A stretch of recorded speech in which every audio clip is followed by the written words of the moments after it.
Warahmatullahi wabarakatuh. Alhamdulillah nahmaduhu wa nasta'inuhu wa nastaghfiruh wa na'udzu bihi min shururi anfusina wa min sayyiati a'malina. May yahdihillahu fala mudilla lahu wa may yudlilhu fala hadiya lahu. Asyhadu an la ilaha illallah wa asyhadu anna Muhammadan abduhu wa rasuluh. La nabiyya ba'dahu. Allahumma shalli ala sayyidina Muhammad wa ala ali sayyidina Muhammad. Qala Allah Ta'ala fi kitabil karim wa na'udzu billahi minasyaitonir rajim. Bismillahirrahmanirrahim. Kuntum khaira ummatin ukhrijat lin-nas ta'muruna bil ma'ruf wa tanhauna 'anil munkar wa tu'minuna billah. Wa qala Nabi sallallahu alaihi wasallam, jaddidu imanakum qila ya Rasulullah wa kaifa jaddidu imanana? Qala Rasulullah sallallahu alaihi wasallam, akhfiru min qawli la ilaha illallah. Sadaqallahu adzim wa sadaqa Rasul karim wa kama qala Rasulullah sallallahu alaihi wasallam.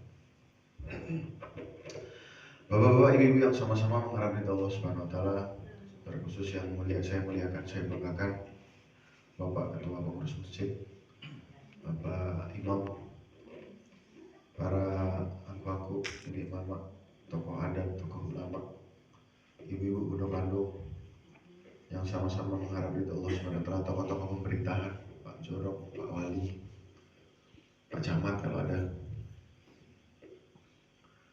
Bersyukur kepada Allah Subhanahu wa taala, hari ini kita masih dikumpulkan oleh Allah Subhanahu wa taala di satu tempat yang mulia di muka bumi, yaitu masjid. Di mana tempat yang berdiri satu bangunan di atasnya yang disebut dengan masjid, musola, langgar, surau, maka sungguhnya satu tanah itu merupakan tanah yang dimuliakan Allah Subhanahu wa taala. Mudah-mudahan orang yang masuk ke dalam bangunan dan tanah yang dimuliakan Allah taala menjadi orang-orang mulianya Allah Subhanahu wa taala. Salawat beriring salam senantiasa kita limpahkan kepada junjungan kita Nabi besar Muhammad sallallahu alaihi wasallam. Bapak Ibu yang sama-sama menghargai Allah taala, ini kunjungan kami yang ke 117. 117.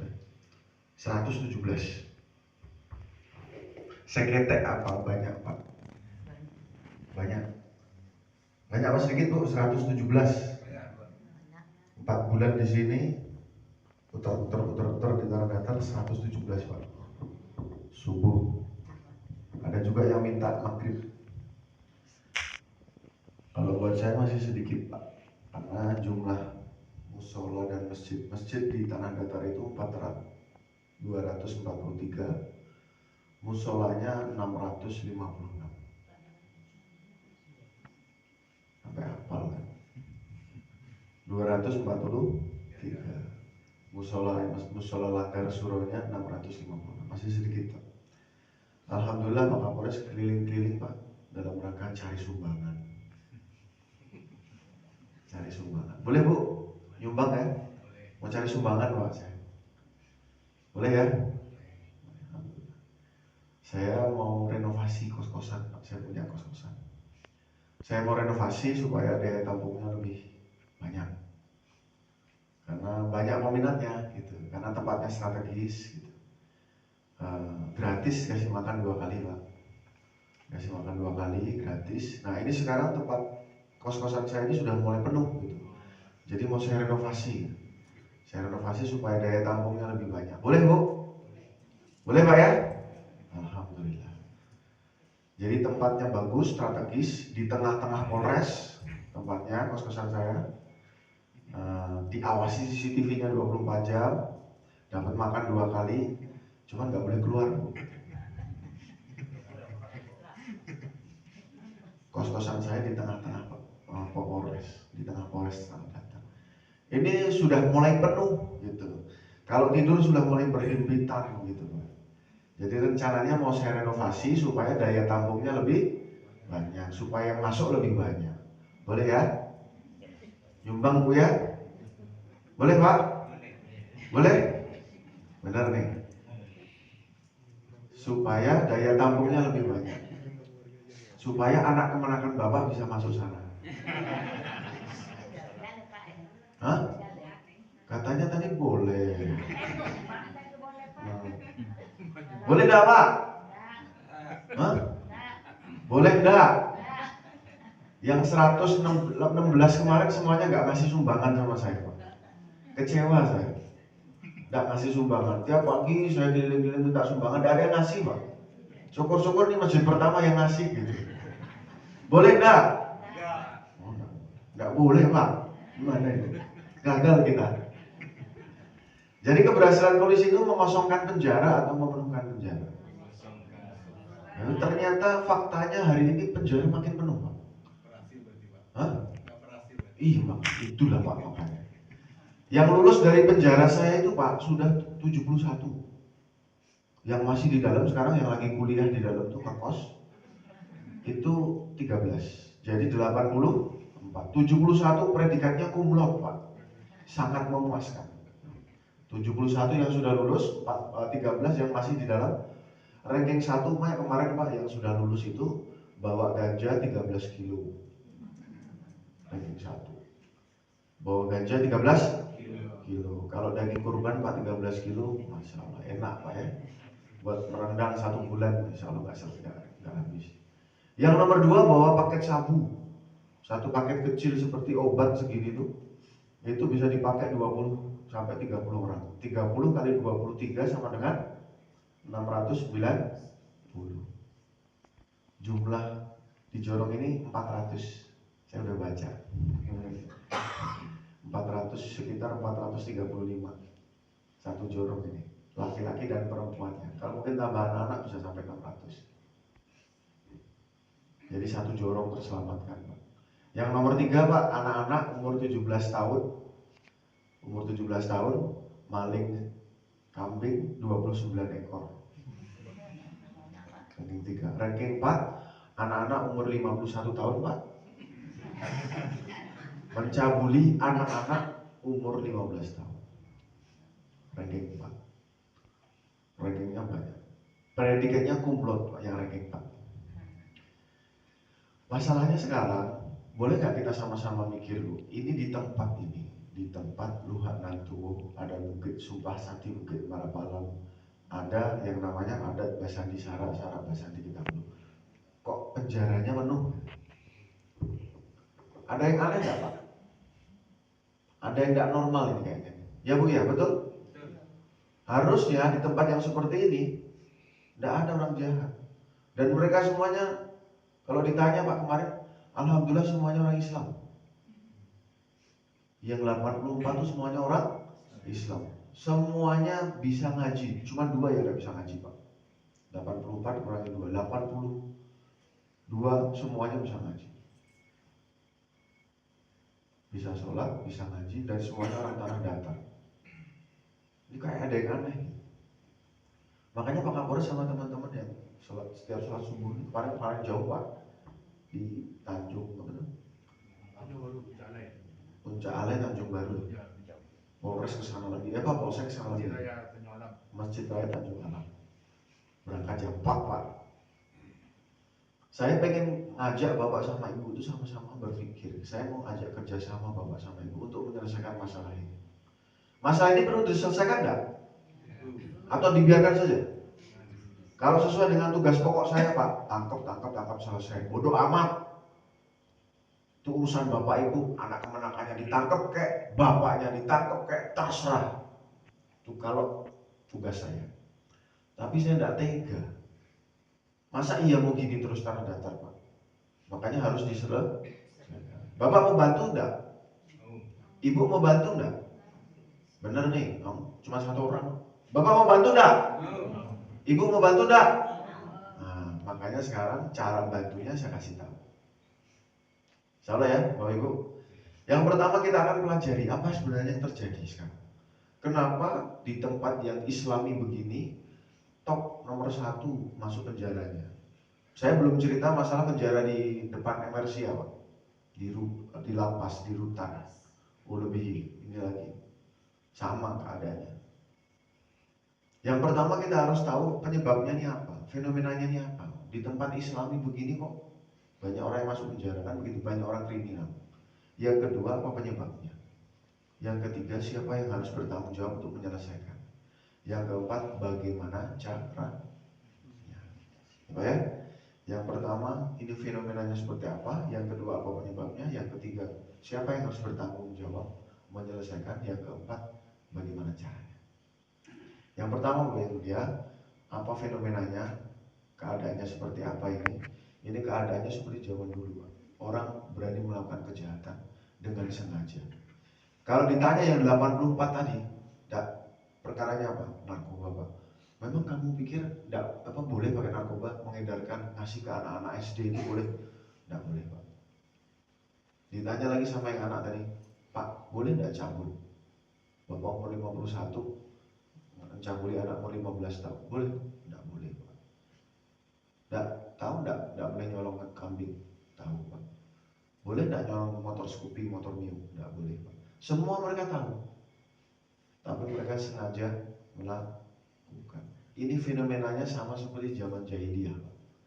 Zaman jahiliyah itu zaman dulu zaman jahiliyah mereka tahu ada di atas langit namanya Allah. Mereka tawaf untuk beribadah kepada Allah itu mereka tawaf mengelilingi Ka'bah yang dibuat oleh Nabi Ismail dan Nabi Ibrahim. Mereka tahu 7 kali. Tetapi bayangkan Bapak Ibu, mereka membuat 360 berhala di sekitar Ka'bah. 360 berhala. Setelah mereka tawaf 7 kali di tengah di Ka'bah, mereka tawaf juga mengelilingi berhala-berhala mereka. Itu namanya jahil.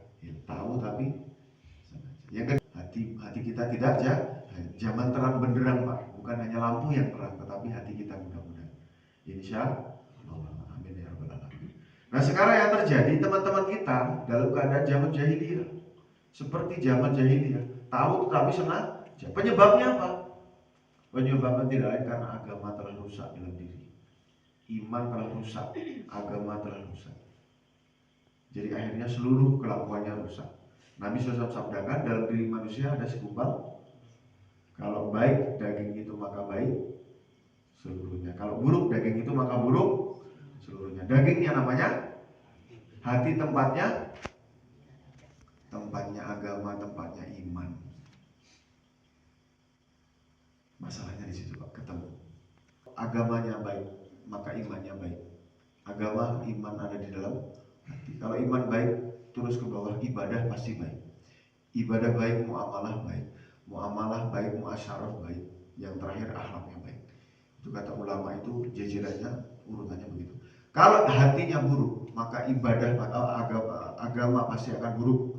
Kalau agama buruk, pasti imannya buruk. Kalau iman buruk, ibadahnya buruk, muamalahnya buruk, muasyarahnya buruk, akhlaknya buruk.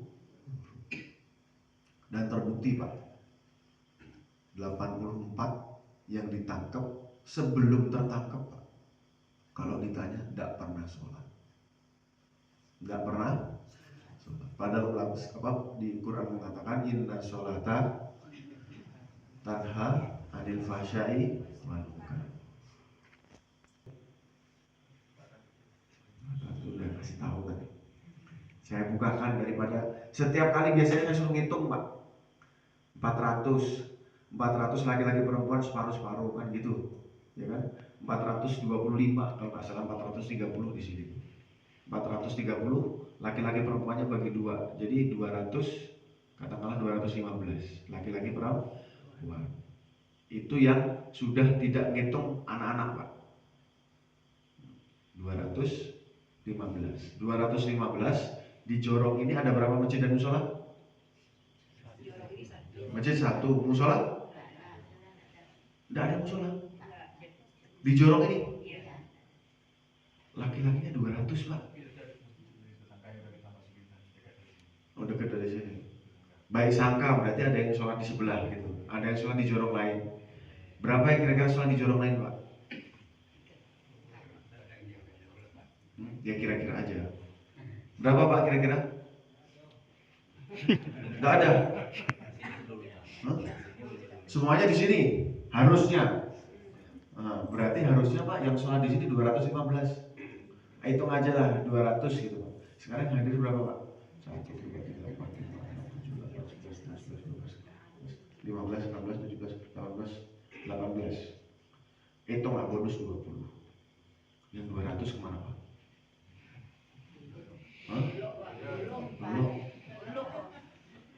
Jadi jangan salahkan siapa-siapa kalau di Jorong Bapak ada penjahat. Bu, jangan salahkan siapa-siapa kalau dijorokin ada penjahat. Nanti ada bandar narkoba, nanti ada orang LGBT. Jangan salahkan siapa-siapa. Karena apa? Yang 200 tidak sholat. Inna sholata tanha 'anil fahsya'i wal munkar. Hah? Ah, salah. Udah mulai baik sangka. Nah, makanya tadi saya tanya, yang sholat sebelah berapa? Pertanyaan paling terakhir, apakah Bapak Ibu yakin kalau di jorong Bapak semuanya sholat? Yakin? Berarti ada nggak yang tidak sholat? Itu masalahnya. Berapapun angkanya, berarti jangan salahkan siapa-siapa. Kalau di jorong Bapak ada penjahat. Terbukti Pak, terbukti. Kemarin kami nangkap satu pengedar narkoba. Tiba-tiba ada datang satu orang. Pak Kapolres, yang Bapak tangkap itu tetangga jorong saya. Selesaikannya gampang. Bagaimana caranya supaya dia menjadi sholat? Kalau sudah sholat, insya Allah tercegah dari perbuatan fahsya wal munkar. Betul Pak? Bapak Ibu ada yang niat jahat? Ada yang mau niat nyakiti tetangga? Ada yang mau niat nolong? Insya Allah tidak. Kan begitu. Nah bagaimana caranya orang yang tadi di sana tidak sholat, yang baik sangka kita di 100 orang bisa sholat masuk dalam masjid. Caranya bagaimana Pak? Kembalikan mereka.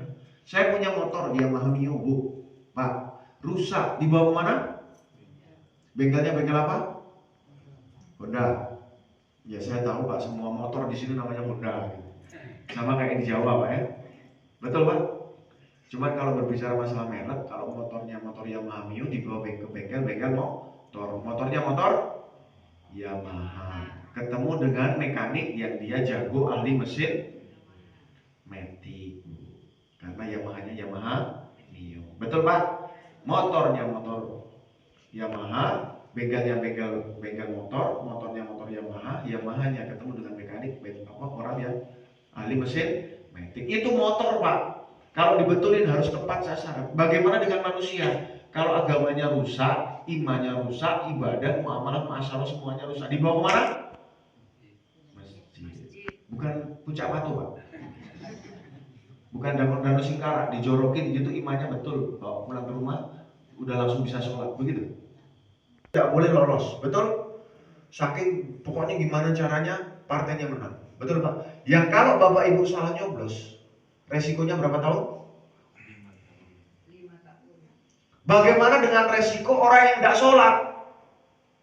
Yang kata Nabi, satu sholat ditinggalkan dengan sengaja, dia masuk dalam neraka selama satu hukum. Satu hukum lamanya 80 tahun akhirat, satu hari akhirat yang 1000 tahun di muka bumi. Jadi satu kali tidak sholat dilakukan dengan sengaja, maka dia masuk dalam neraka selama 280.800.000 tahun. Pak, bukan urusan saya.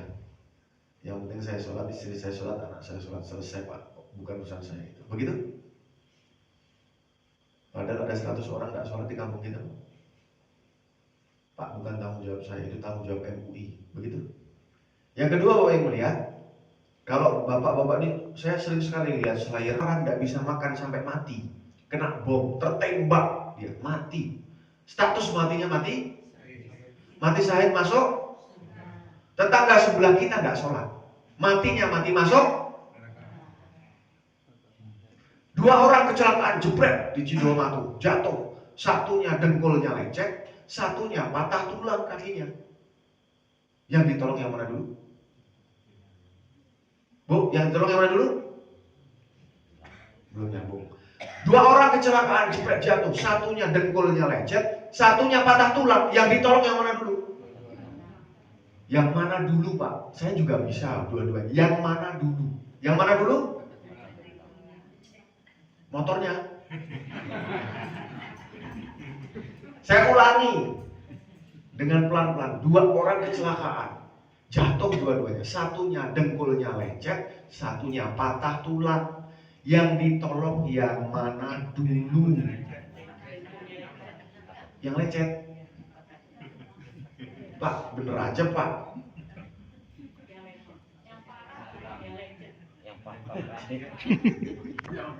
Satunya matinya statusnya masuk surga, satunya statusnya mati masuk neraka. Yang ditolong yang mana dulu? Masuk surga Pak. Itu maksud saya.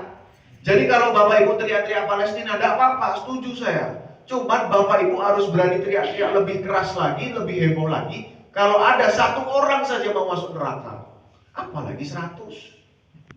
Itu loh Pak maksud saya. Jadi jangan mengatakan ini bukan tanggung jawab saya Pak. Ada 2 orang datang ke sini menghadap ke Bapak, menghadap ke Pak Datuk di sini. Pak Datuk, kami mau minta izin. 2 orang nih. Mau minta izin, tidak mau merusak masjid, tidak mau merusak, memecahkan kaca, merubek-rubek karpet, mencongkel-congkel keramik, menjebol tembok. Tidak. Kami cuma mau minta izin memotong tiang masjid. Potong. Tiangnya aja. Boleh tidak? Kenapa Pak? Karena masjidnya bakal roboh. Kan ini bukan masjid Bapak, betul kan? Kenapa Bapak larang kami? Pasti jawabannya Bapak, memang bukan masjid kami, tetapi ini tempat kami. Kami bertanggung jawab bersama-sama. Betul Pak? Nabi SAW sabdakan, barang siapa dia sholat, dia menegakkan tiang agama. Barang siapa dia tidak sholat, dia merobohkan. Yang 100 sekarang sedang rame-rame merobohkan tiang agama dan Bapak Ibu diam saja. Bukan urusan saya Pak. Begitu? Kalau urusan tiang masjid Bapak berani bertahan, kenapa untuk tiang agama Bapak tidak mempertahankan? Itu yang jadi masalah Pak. Karena hari ini kita tidak peduli. Betul Pak? Makanya Bapak Ibu yang mulia, yang saya hormati, Pak Kapolres dan teman-teman sekarang jalan muter-muter, pengen ajak Bapak Ibu kerjasama seluruhnya. Bagaimana 100% laki-laki balik? Kalau ibu sholat di rumah sunnah, sholat di sini itu sunnah, sholat di rumah bagus, tidak ada masalah. Kalau laki-laki itu Pak, itu yang harus sholat di masjid. Bagaimana 100% laki-laki balik masuk ke dalam masjid ketika azan berku? Tidak ada dalilnya Pak, sholat di masjid Pak. Quran sama hadis tidak ada, betul. Baca Quran sama hadis tidak ada dalilnya. Tapi Allah Subhanahu wa Ta'ala secara tersirat mengatakan bahwa sholatlah kamu di masjid. Warka'u ma'arrokin. Betul Pak? Rukuklah kamu bersama-sama dengan orang yang rukuk. Wa yuqimunas sholat. Kalau mendirikan akimi sholat. Kalau rame-rame yuqimunas sholat. Begitu. Satu orang Islam namanya muslim, banyak orang Islam namanya muslimin, muslimat, muslimun. Kalau sendiri akimis sholat, kalau rame-rame yuqimunas sholat. Jadi sholatlah kamu rame-rame. Begitu maksudnya. Jadi memang Allah perintahkan secara tersurat. Tidak tersurat tapi tersirat. Maka Bapak yang mulia, masalahnya di sini. Orang lihat Pak masjid ini, lihat kan? Lihat. Kenapa tidak datang ke masjid? Bukan mata yang buta, tetapi dengar azan, dengar. Bukan telinga yang tuli, tetapi kalau ada orang buta sama orang tuli duduk di tengah rel kereta api, apa yang Bapak Ibu kerjakan? Buta dan tuli. Bagaimana dengan orang yang buta tuli hatinya tidak ke masjid? Bagaimana caranya Pak? Datangi, dijemput, datang ke sana, dielus-elus punggungnya, buta dan tuli Pak, supaya pindah dari rel kereta api. Betul Pak? Supaya dia tahu ada orang yang sayang sama dia, diangkat pelan-pelan, baru dipindahkan dari rel kereta api. Bagaimana caranya supaya kita mengajak saudara muslim kita yang jumlahnya 100 tadi Pak, untuk masuk dalam masjid? Datang ke sana, bawa lamang tapai, ajak makan Pak. Ada makanan nih, makan. Allahu Akbar. Makan dulu, habisin, habis itu kita ke masjid. Gitu caranya. Belum lagi ke masjid Pak, besoknya bawa goreng pisang. Besok lagi bawa sate pade. Kan begitu Pak. Jadi dielus-elus, jangan diajak, ditarik, dimaki-maki. Haram kalau kamu gak sholat di masjid, jangan. Pelan-pelan, batawa, sawis, sober. Insyaallah Pak ya. Di bahasa Jepangnya Pak, dijabut. Betul Pak ya? Dijabut. Nggak bisa kalau kita ini tarik dia pakai grup WhatsApp masjid, nggak bisa. Karena keadaannya buta dan tuli. Maka 100% nanti lama-lama laki-laki balik masuk ke dalam masjid. Kalau sekarang 20 Pak, ada 20, berarti insya Allah kalau bagi tugas satu-satu berarti besok ada berapa? 40. Kalau 40 berarti besoknya, lusanya ada, hari Jumatnya ada, hari Sabtunya 80. Hari Ahadnya ada 160. Hari Seninnya ada 300. Selesai. Insya Allah Pak ya? Dijemput Pak ya? Pak? Pak? Halo Pak? Begitu caranya Pak, dijemput. Coba bayangkan Bapak, kalau Bapak seluruhnya bekerja 243 masjid, 656 musola seluruhnya bekerja, jemput orang supaya masuk dalam masjid, apa yang terjadi dengan tanah datar? Seluruh laki-laki balik masuk dalam surau masjid. Apa yang terjadi Pak? Walau anna ahlal qura amanu wa taqaw la fatahna alaihim barakatin minas sama'i wal ardh. Kalau seandainya penduduk dalam satu negeri, dalam satu negara, dalam satu jorong, dalam satu nagari beriman dan bertakwa, imannya sempurna, takwanya implementasi dari iman, ibadah, muamalah, muasyarah, akhlaknya baik, maka Allah Ta'ala akan berikan keberkahan dari atas dan keberkahan dari bawah. Keberkahan dari atas apa? Hujan menjadi menyuburkan tanaman, tanamannya subur, panennya berhasil, harga-harga tidak melambung, tidak ada kelangkaan BBM. Dan takwa menjadi syarat tadi, syarat utamanya tidak ada. Yang dari atas jadi bencana, yang dari bawah jadi bencana. Yang dari atas banjir, hujannya menjadi banjir, tanah longsor, angin puting beliung, gempa bumi. Yang dari bawah kacau kehidupan, anak-anak berani kepada orang tua, mohon maaf anak-anak berani bunuh orang tua sendiri. Balik ke surau, punyanya orang. Betul Pak? Anak di pangku, kemenangan dibanting Bu. Jangan dibanting. Kemenakan dibimbing, orang kampung dipating. Anak disayang dibawa ke rumah, kemenakan disayang dibawa ke surau. Tidak ada anak-anak itu kamarnya di rumah, kecuali ada di. Sekarang di mana anak kemenakan Bapak? Cuma ada 2 di situ. Di mana Pak? Tidak adanya dia di masjid, tidak adanya juga dia di rumah, adanya di tempat-tempat maksiat, akhirnya ditangkap sama polisi. Itu yang jadi masalah. Padahal harusnya mereka ada di dalam surau. Kalau dia sudah ada di dalam surau, diajari mamaknya, diajari bapaknya, diajari orang kampung. Apa diajarinya? Yang pertama agama.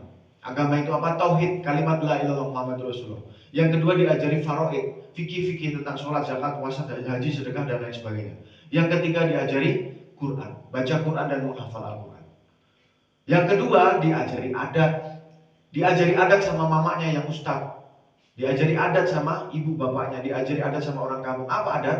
Adat nan sabana adat nan teradatkan, adat diadatkan, adat istiadat Minangkabau. Yang ketiga diajari adab. Apa itu adab? Patatah petitih. Diajari guru, diajari silek, diajari cara menyelesaikan musyawarah atau masalah lewat musyawarah. Betul Pak? Karena mereka juga tidak ada di rumah, mereka tidak dapat pengajaran, mereka belajar dari sini.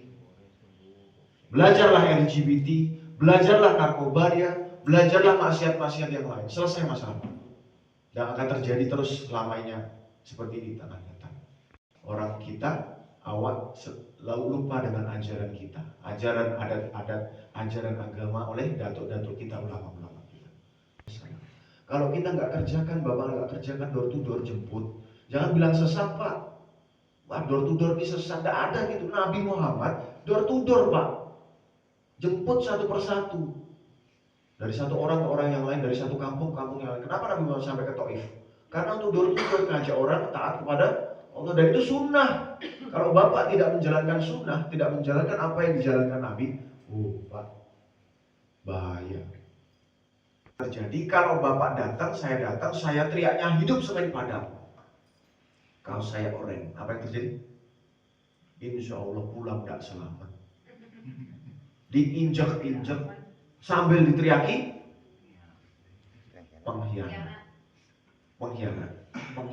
Mana bisa kaosnya orang teriaknya hidup Senin Padang? Pengkhianat nih. Itu gara-gara kaos sama ucapan berbeda. Apalagi kalau kita ini berbeda dengan ucapan, pikiran, doa, khawatir, risau, geraknya Nabi Muhammad SAW Pak. Nabi hari-hari gerak, doa, pikir, risau, nangis untuk umati. Hari-hari kita nangis, doa, bergerak, pikir untuk piti. Betul Pak? Piti. Yang kita pikir itu tiap hari Pak. Secara umum. Betul tidak? Bagaimana nanti kalau kita bawa pikir, doa, gerak untuk piti, kita datang kepada Nabi yang beliau berdoa, bergerak, pikir untuk umati. Ketemu di Telaga Kausar, mau dikasih air minum sama beliau tahu kok teriaknya piti. saya umati berbeda, maka akhirnya kita dibilang naudzubillah min dzalik, Pak, pengkhianat. Kita kerjakan, umat tidak akan berubah. Nabi dulu zaman jahiliyah belum dakwah, Pak, umat tidak berubah. Begitu Nabi mulai door to door, maka umat mulai berubah. Meskipun gelarnya Nabi dicopot.